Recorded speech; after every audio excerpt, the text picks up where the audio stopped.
I run Academy Health, which is a really great organization of a professional society of health services researchers.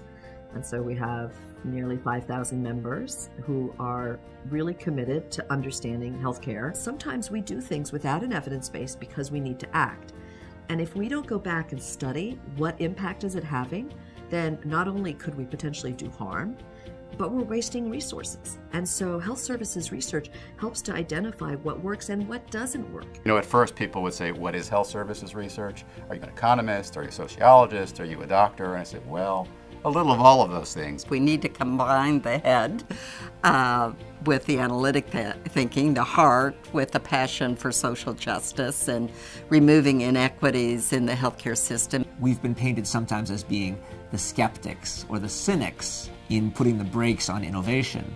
But in fact, I think what we're doing is helping to control the use of healthcare, helping it to be used more rationally, hopefully then more effectively and efficiently.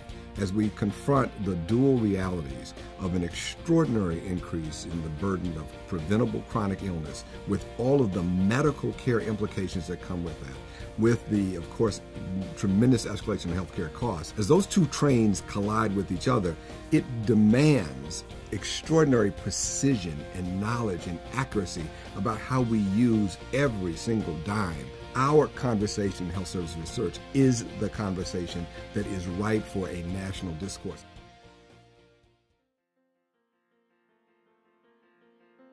The first meeting of the Association for Health Services Research occurred in '83, and there was a lot of anxiety because no one was quite sure in Chicago how many people would show up. Well, over 300 showed up. During the 1970s and late 60s, health services researchers, when they went out to report their results, they would go to the meetings of their own discipline. So the Association for Health Services Research was the first time that actually all these disciplines would show up together at one meeting. This year in Baltimore, we are going to have over 2,400 participants. We have over 700 speakers and 150 sessions. More and more individuals are participating in the conversation, in the intellectual discourse, and the meeting is not just researchers. We also bring in the users of health services research.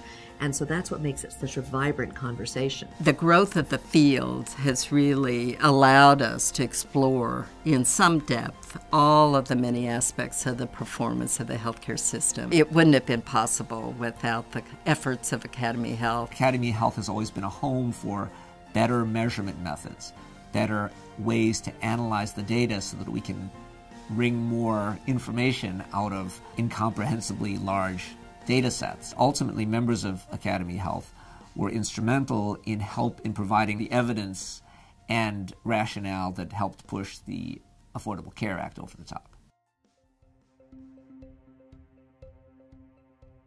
How do you articulate? How do you explain what this field's about? And that was part of the challenge. But it was the idea that we probably needed to have a new incarnation of the National Center.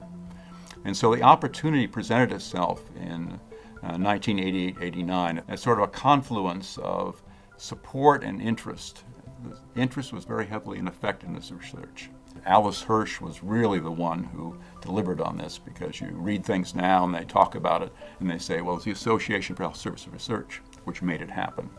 And that was a huge turning point for us. John Anzenberg, who in many ways is the godfather of the AHRQ and much of the health services movement. And John really was a person who was the complete example of the modern health professional. He was one of the physicians back in the 80s who made sure that all of the people that trained with him thought carefully, when no one else was really teaching this, thinking about overuse, underuse, and misuse of healthcare assets in the early 80s. During the Clinton era and Clinton health reform, he called upon the agency to work on reform.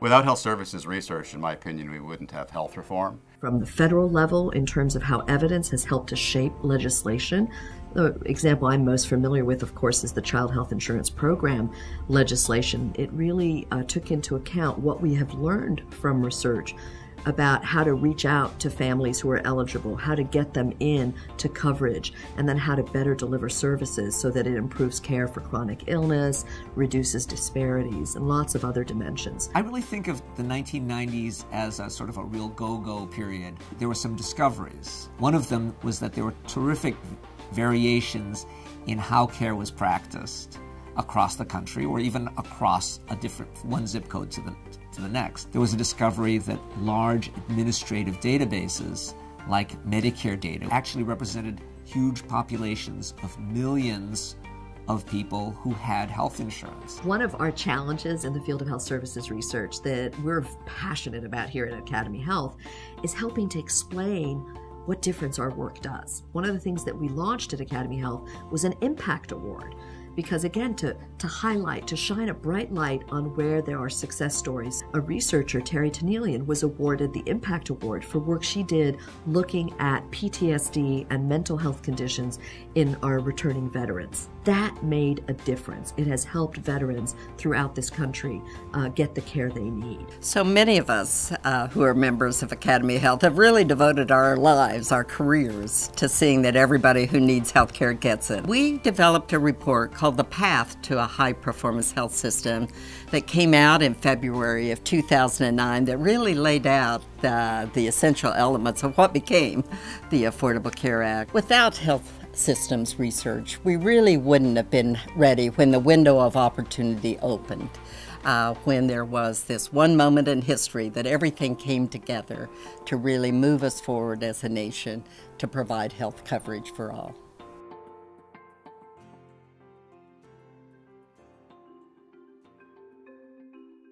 The Health Services Research Center, where I went to work in '72, was started in 1969 as part of a university-wide effort to improve primary care, demonstrate new ways to deliver primary care. We here at Johns Hopkins were one of the first in the country to make use of the ubiquitous digital insurance claims. And we developed a tool now called Johns Hopkins ACGs that are very widely used in about 18 countries, about 80 million people, to better understand patterns of disease. And it's uniquely a health services research undertaking. And every day it makes healthcare a little bit more effective, a little bit more efficient, and a little more equitable. And that's why I got in this business. One kind of harm, which is very common, is healthcare-associated infection. It's by no means the most common problem, but it is one which is distressing and interestingly was always viewed as inevitable. Thousands of lives that are being saved, if not hundreds of thousands of lives, by our paying more attention to patient safety, because when we do so, we've been able to make actually some real progress.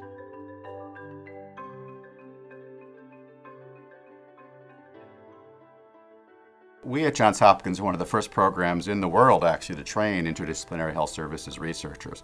Kerr White, who was a visionary, came and brought a lot of people, clinicians, sociologists, economists. At first it was one of each to form what, to the best of my knowledge, was the first or second program training doctoral level health services researchers. One of the very important things that happened in the legislation that created the Agency for Healthcare Policy and Research was to give it access to the research training funds that NIH had under the National Research Service Awards. It's very exciting, the growth that has happened in our field. And I think that in of itself is a testament to its relevance and its impact, that more and more young professionals are choosing to pursue health services research as a career option. The Robert Wood Johnson Clinical Scholars Program was the single most influential training program for health services researchers who are also physicians. I think there's been a gradual acceptance that everyone in healthcare should get at least some training in health services research.